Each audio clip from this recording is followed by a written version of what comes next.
அஸ்ஸலாமு அலைக்கும் வரஹ்மத்துல்லாஹி தஆலா வபரகாத்துஹு. பேணுதலின் உச்சநிலை.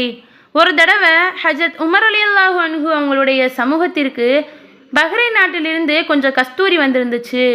அதை நிறுத்த முஸ்லீம்களுக்கு பங்கிட்டு கொடுப்பதற்காக ஒருத்தவங்க தேவைப்படுறாங்க என்று அவங்க சொல்கிறாங்க.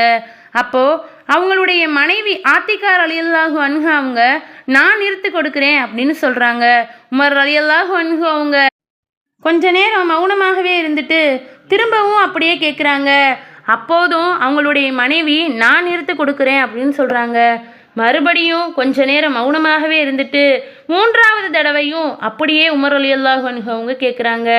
அப்போதும் அவங்களுடைய மனைவி அதே மாதிரியே பதில் சொல்கிறாங்க.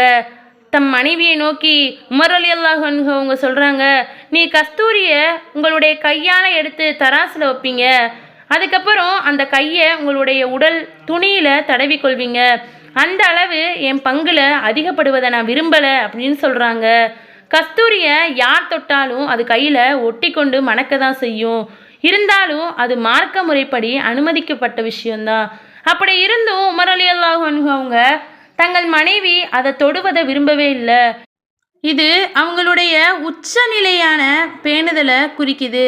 சுபஹானல்லாஹ், நம்மளுடைய ஹலீஃபா எவ்வளவு அழகான முறையில் பேணுதலாக வாழ்ந்திருக்காங்க. அவங்கள மாதிரியே அவங்களுடைய வழிமுறையை பின்பற்றி வாழ்ந்து வெற்றி பெறக்கூடிய பாக்கியத்தை அல்லாஹ் சுபஹானஹு தஆலா நம் அனைவருக்கும் தௌஃபீக் செய்வானாக. ஆமீன். அஸ்ஸலாமு அலைக்கும் வரஹ்மத்துல்லாஹி தஆலா வபரகாத்துஹு.